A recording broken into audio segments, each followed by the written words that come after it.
massacres, monster madness. All right, this is more of a generic topic. It's just Halloween TV specials. And when I say Halloween TV specials, I think I specifically am talking about the 90s when TV specials, Halloween TV specials became a big thing. Mm-hmm. And like, you know how every sitcom would always have the Halloween episode every year? Yeah.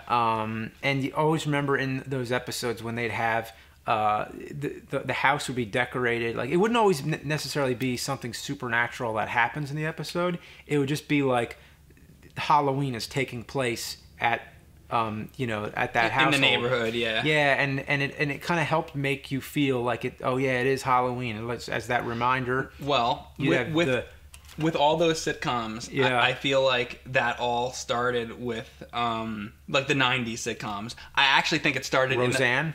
I actually think it started in the late 80s with Roseanne, because Roseanne was actually started in like 87 or something like that. And I think their first season, they did a Halloween episode, and Roseanne did up the whole house in Halloween decorations, and the kids got dressed up and all that. And what I remember about the Roseanne, and they would do, by the way, they would do a Halloween special every year. I mean, I remember one where Dan gets dressed up as the ghost of Elvis, which I loved. And there was another one where he actually got dressed up like the Three Stooges, and he had like Larry Moe, or he was like Moe or something, and had like, Larry and Curly, and he was like slapping each other or whatever. And that was funny, but the first one, though, the first Roseanne... That was my favorite of the Roseanne ones. The first one? The first Halloween special. Yeah, that's the best one. It's the most kind of like authentic one. What happens? The funniest part, it's all basically, just pranks. They're just trying to prank each other. They're playing pranks on each other, and Dan gets dressed up as like Leatherface at one point and scares the shit out of Roseanne. She gets him back. I guess it's kind of a hybrid of it's a little more Jason Voorhees because he's got the hockey mask. But they're just playing pranks on each other the whole episode. But the part that was the funniest part of the episode that I thought, and I think most people thought, was when they had the kids come through the house, and they have little scary things going on through the house, and then they get to the kitchen, and then there's a pot sitting there, and they pull the pot off the top of the thing, and Roseanne's sister Jackie is under the thing, she's screaming, and the kids are like, oh, like they didn't expect it because they cut a hole in the table and her head is in it. I still haven't done that gag yet in real life, but it's such a good gag. It's so simple, and it was so good, and it was at that point it was a pretty original thing, and it was so funny. And what happened was the Home Improvement also did a lot of Halloween actually, right specials. Before we get to Home Improvement, to say one thing about Roseanne. This has to do with Roseanne, though. Okay. So they pull off the thing, and you see Jackie's head. With Home Improvement, I think it's the first... it's Al, right? They do it with Al. Home Improvement totally ripped off Roseanne. Oh, yeah. And they also ripped off the idea of... Roseanne and Dan playing pranks on each other, going back and forth. Each one was trying to top the other one and scaring the other one. That came from Roseanne. Yeah. And Home Improvement ripped that off too, because Tim Allen and his wife were doing that to each other. So Home Improvement was a gigantic ripoff of Roseanne in terms of the Halloween specials. Well, Roseanne is what we have to thank for the Halloween specials, for having started all, because you can look at it that way. Yeah, because I mean there are earlier things which we'll get to later, but Roseanne actually was pushing to have the Halloween special because the network didn't want it. They were saying like, no, we're not going to have a Halloween special, because Halloween, it was kind of like a little more like like make Christmas but not Halloween. Right. And I think they thought it was like satanic or something like that. It's like how in the 60s they thought Spock was satanic because he had pointed ears. It's like the devil. It's like, are you serious? You can't have a Halloween special? Yeah. Now that idea is ridiculous. So this day and age, everybody has a Halloween special. And she was like, fuck you, we're having a Halloween special. Roseanne's a hero. Yeah. So then we had Halloween special, and then of course you had Home Improvement, which would basically do that same kind of thing, and then every sitcom was doing it.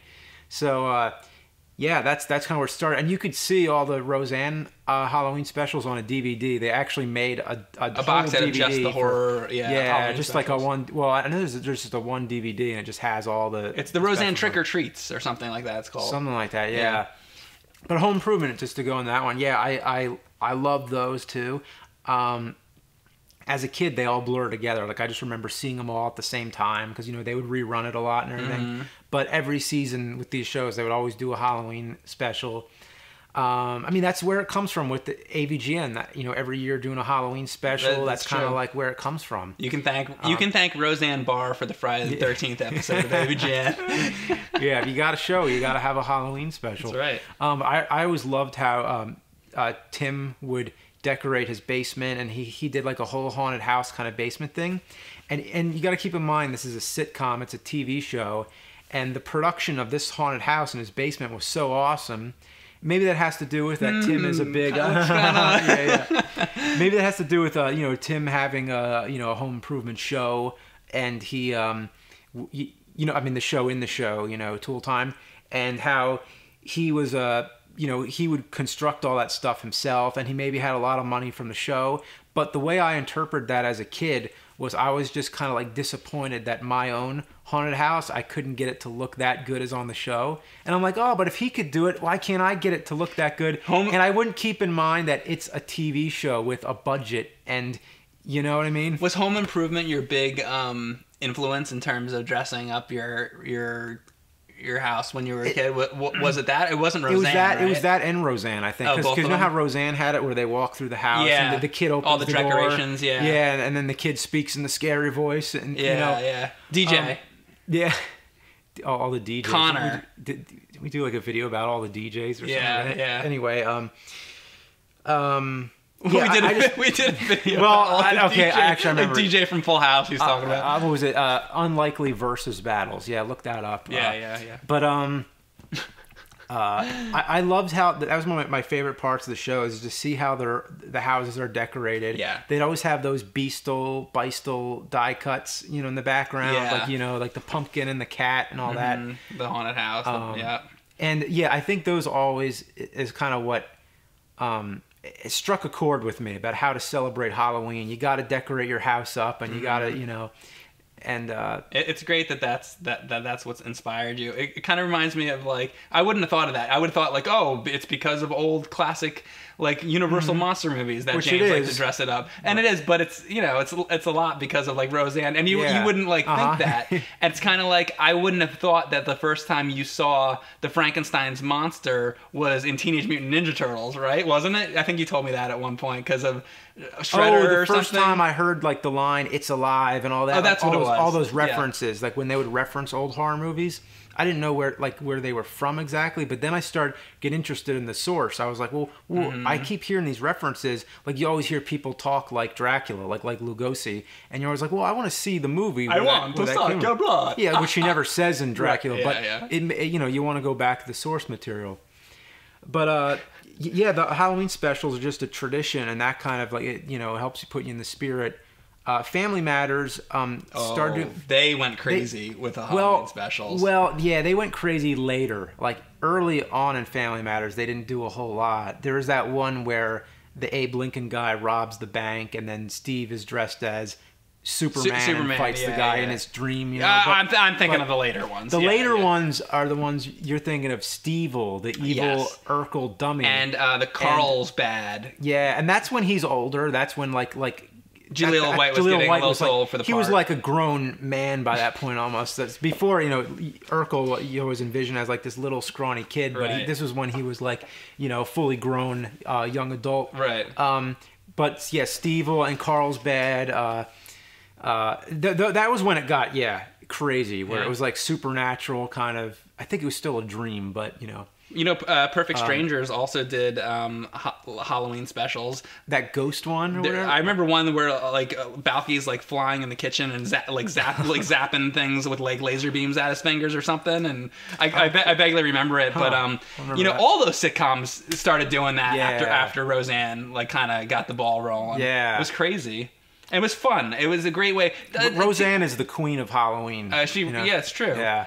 And there was also the Treehouse of Horrors from the Simpsons, which were great. And Simpsons has been on for something like 25 years now. Yeah. And there's been a ton of specials, but I always go back and remember the first one because I actually, honestly, I remember the Simpsons from the Tracy Ullman show. I mean, I was watching it then. I hated the Tracy Ullman show, but I wanted to see it for The Simpsons because I was a kid and I was Right. like, oh, I can't wait till I get to the cartoon part. And but with the Treehouse of Horror, the first one, don't they do a spoof sort of Poltergeist with the house kind of all like crumbling into itself, and then there was also the To Serve Man. Yeah, and there's the Raven one. Like, yeah, good stuff. I got to catch up with all the Treehouse of Horror. There's so many now. Every year they've done it for. I have to just catch up with The Simpsons in general because there's so many episodes. Because me too. I watched it when it was brand new, before it was even its own show, and then I just kind of eventually just kind of dropped off. I would watch it every Sunday night, but I think around season 4 or 5 I stopped. I don't even think I made it that far. Like when I just stopped watching it, and now it's like, how do you catch up? Yeah, it's too late now. Yeah, go back and watch them all. But on that's Netflix or something. Yeah, that's a whole other thing. But speaking of animated TV specials, you know what? Actually, before I get to it, the grand finale. I want to talk about the last Halloween. Do you remember that? No. What's that? I don't even have much to say. I just wanted to bring it up to see if anybody remembers. There was a Halloween special, and it was just a special. It wasn't part of anything else. It was just a one-time thing called The Last Halloween. It was in 1991, and it's basically about aliens that come down to Earth to get candy because they ran out of candy on their own planet. And it was I think there was a tie-in with like actual candy in candy stores. Like they would have the characters from it on the packaging and stuff, so there was some kind of like marketing tie-in with candy. Right. And it was basically like, you might remember it if you see a picture, but it was a live action show, but the aliens were animated, and I almost feel like they were like CG animated, like they were like an early kind of CG. But it was these really distinct alien characters, and it was just a one-time thing. Now it's starting to. Yeah. I feel like if I saw some Maybe. picture, I feel like I might have seen this a long time ago. Yeah. Did Full House ever do a Halloween special? Full House. I don't remember. I don't think they did, yeah. but there was. Oh, they were watching the Wolfman. Yeah, they're watching the Wolfman. Oh no, it wasn't even Michelle. It was Stephanie. Yeah, she was gonna watch the Wolfman, and DJ's like, no, this is too scary for you, and she watches it, and then she has that. Michelle was still a baby at that point. Yeah, but then she has that like dream, I think, after seeing it. Did Halloween? I think there was a Garfield Halloween special at one point. Do you remember the Garfield Halloween special? Yeah, there was a Garfield Halloween special, which is actually based on one of the comics, or the comic was made after. I don't know, because I had the book. I would think that the comic would have been first. Yeah, because I have it. I have the book of it, and it's like almost panel for panel, exactly like the show. And speaking of cartoon holiday specials, what about Charlie Brown? Okay, that's and like the Great Pumpkin. The ending, yeah. I definitely want to say for the grand finale. I think the gold standard of all Halloween specials is the Peanuts Great Pumpkin. Yeah. So the title is it Great Pumpkin Charlie Brown, or what's it actually called? I think it's the Great Pumpkin Charlie Brown. It's the Great Pumpkin whatever. Charlie You could Brown. just call it Great Pumpkin or Charlie Brown Halloween. It's everybody knows what it is. That was the big specials. It was that one, and then they had the Christmas special for Peanuts. Yeah. Well, I think the Halloween one came first, and that was I'm pretty sure. This was in the 60s. So this was before the idea of a Halloween thing. Halloween, believe it or not, like, you think that it's like around forever and ever and ever, but Halloween didn't really start becoming big until not too long ago. But when we were kids, Halloween was a big thing. Oh, well, we grew up in the 80s. It was by the 80s it was commercialism madness. But in like the 60s, like it was kind of like not really as mainstream of a holiday. It was kind of more like just like a small little holiday. It wasn't like you'd walk into a store and there'd be Halloween stuff. It just wasn't like that. It wasn't like a mainstream marketing holiday yet. Before you jump into talking about Great Pumpkin, because I know you have some things to say about it, I want to also throw out there, since we're talking about sitcoms, I just thought of it, the Brady Bunch. Yes. Also had a bunch of Halloween episodes, and that's also the 60s. Yeah. Or 70s. You know what? I don't think it was the one I'm thinking of, unless there was another one. With the ghosts going down the stairs, and they put the scary thing in the fridge and all that.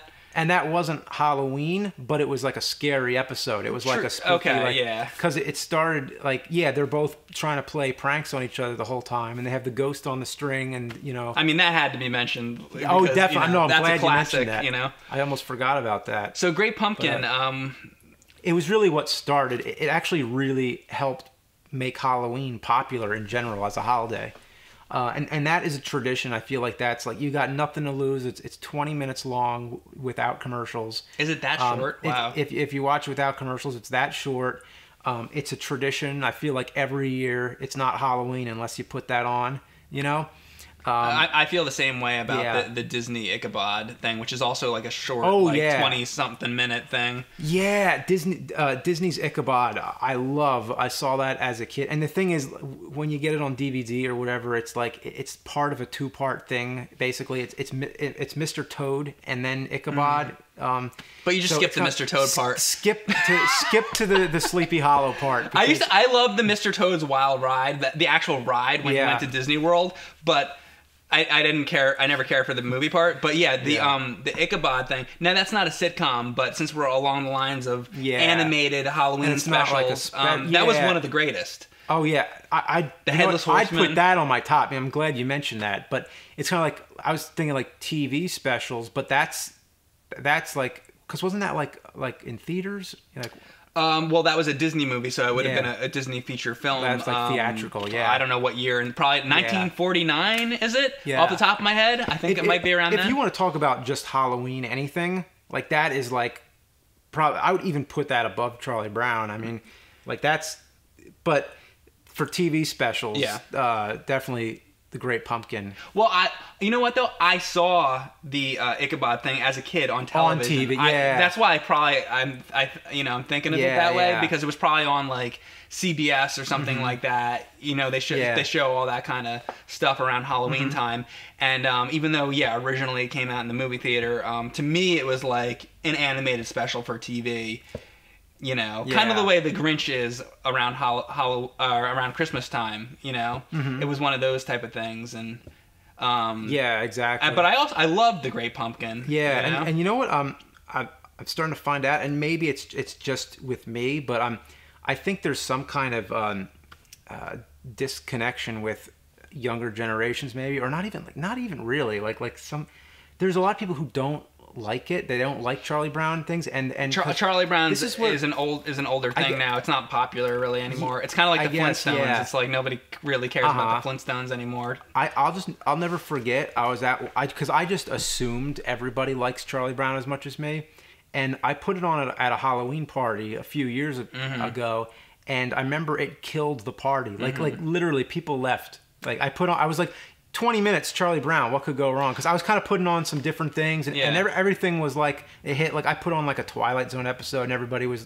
digging it. Right. I put on The Great Pumpkin, and everybody just went quiet, and was like, all right, I'm going to go. You know, it just became like that kind of thing. I think a lot of people have trouble watching, it's kind of the same thing as a lot of people have trouble watching old black and white movies. I think that same attitude is prevalent with old cartoons. Like a lot of times, there's either people who you put on like a Looney Tunes cartoon and they love it, or they don't want to watch it. Yeah. And it's the same thing with, I think, Charlie Brown. It's in that sort of group. You know, if you throw on a Popeye cartoon, you know, somebody's gonna either fucking love it because they love Popeye. I remember a friend of ours in college, Brady, loved Popeye, and we watched all day long. Yeah. And if I try to throw on a cartoon, a black and white cartoon for somebody, like a lot of times now, people don't want to watch it, and I feel bad because The Great Pumpkin, it's a great cartoon, and Peanuts in general is like.